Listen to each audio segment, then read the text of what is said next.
बहुत बहुत स्वागत है मेरे इस चैनल पर दोस्तों।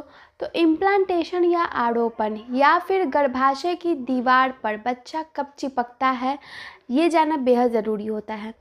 क्यों? क्योंकि बहुत सारी महिलाएं पहली बार अगर गर्भ धारण कर रही हैं या लंबे समय से गर्भ धारण करने के लिए कोशिश कर रही हैं, तो ये एक बहुत बड़ा प्रोसेस होता है, बहुत बड़ा एक प्रोसेस होता है, स्टेप होता है, जिसमें कि कंसीव करने के लिए आप बिल्कुल पहले सीढ़ी को चढ़ चुकी होती हैं।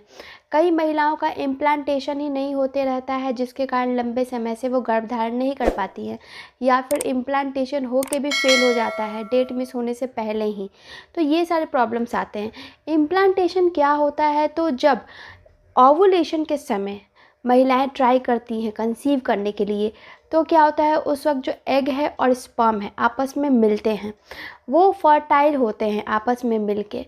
वो मिले हुए को निषेचन कहते हैं। उस वक्त जन्म लेता है एक छोटा सा जाइगोट। वो जाइगोट को कम से कम 5 दिन या 6 दिनों का समय लगता है एक एम्ब्रो बनने में। वो एम्ब्रो जब तैयार हो जाता है तो वो धीरे धीरे फेलोपियन ट्यूब के रास्ते से होते हुए गर्भाशय तक पहुंचता है। गर्भाशय तक पहुंचना बहुत ज़्यादा ज़रूरी होता है। अगर गर्भाशय तक नहीं पहुंचा या फेलोपियन ट्यूब में या ओवरी के आसपास ही रह गया, वहाँ पे वो इम्प्लांट होने की कोशिश करता है, तो हम कहते हैं उसे एक्टोपिक प्रेगनेंसी, जो कि ज़्यादा दिन तक सर्वाइव नहीं करती है। तो इसलिए गर्भाशय तक आना बेहद ज़रूरी होता है। जब गर्भाशय तक आएगा तो वहाँ पे गर्भाशय की एक दीवार होती है, कह सकते हो कि वो दीवार होती है ब्लीडिंग की। जिस समय पीरियड के द्वारा वो दीवार झड़ने लगती है, शेड होने लगती है, और पीरियड के समय वो ब्लीडिंग बाहर निकलती है। लेकिन जब गर्भाशय की उस दीवार पर वो एम्ब्रो आके चिपक जाता है, तो फिर वो पूरी तरीके से बंद हो जाता है गर्भाशय, और उसके बाद से वो पूरे 9 मंथ तक आपको कोई पीरियड इसी वजह से नहीं आता है।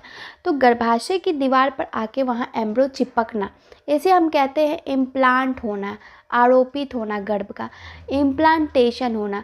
जब ये इम्प्लांटेशन होता है तो कई महिलाओं को इस इम्प्लांटेशन होते हुए समझ में आता है, यानी लक्षण दिखते हैं। बारीक सा पेट में दर्द होगा, पेट के निचले हिस्से में एकदम बिल्कुल हल्का सा दर्द होगा।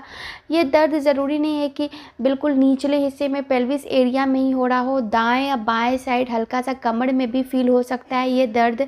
क्योंकि जो भी गर्भाशय में चेंजेस होता है, कुछ भी होता है, तो उसका आपको डिफरेंट थोड़ा सा पता चलेगा। कमर में दर्द होता ही होता है, तो कमर में हल्का सा दर्द होगा। हो सकता है कई महिलाओं को प्राइवेट एरिया में भी हल्का सा क्रैम्पिंग महसूस हो जब आरोपित होता है, तो इसे हम इम्प्लांटेशन क्रैम्प कहते हैं। अब इसी के साथ कई महिलाओं को हल्का सा स्पॉटिंग भी दिखता है, ब्लीडिंग के कुछ 1-2 बूंद या बिल्कुल थोड़ा सा स्पॉटिंग कुछ घंटे महसूस हुआ हो। ज़्यादा से ज़्यादा कई महिलाओं को अगर महसूस होना है तो 1 से 2 दिन महसूस होता है, लेकिन स्पॉटिंग होता है, कोई फ्लो नहीं होता है। फ्लो इसलिए नहीं होता है क्योंकि फ्लो तब होता है जब वो लाइनिंग शेड होके बाहर निकलने लगती। तो वो शेड होके बाहर नहीं निकलती है, सिर्फ जब एम्ब्रो चिपकता है किसी दीवार पर और जो खुरचन होता है उस दीवार पर, सिर्फ उतना ही स्पॉटिंग बाहर निकलता है, उतना ही जो मटेरियल है सिर्फ वही बाहर निकल रहा है। इस वजह से सिर्फ स्पॉटिंग होती है, कोई फ्लो नहीं होता है।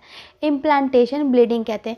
अब उसके साथ अगर कुछ दिनों के बाद ही आपको, जैसे कि 6 दिन या 10 दिनों के बाद से आपको हल्का हल्का थकान ज़्यादा महसूस होने लगे, चक्कर जैसा फील होने लगे, उबकाइयाँ ज़्यादा आने लगे, ये सारे चेंजेस जो है, फ्रीक्वेंट यूरिनेशन होने लगे, पानी ज़्यादा आप पी रही हैं, भूख ज़्यादा लग रहा है या बिल्कुल भूख ख़त्म हो गई है, मूड स्विंग से ज़्यादा हो रहे हैं, तो ये पहले लक्षण होते हैं। जो कि धीरे धीरे प्रेगनेंसी के और भी लक्षण आते हैं, लेकिन सबसे पहले यही सारे लक्षण आते हैं।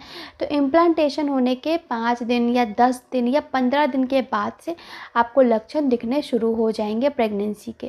तो आई होप कि आपको ये वीडियो पसंद आया हो। वीडियो पसंद आया तो वीडियो को लाइक, चैनल को सब्सक्राइब और कमेंट करते जाएं। धन्यवाद।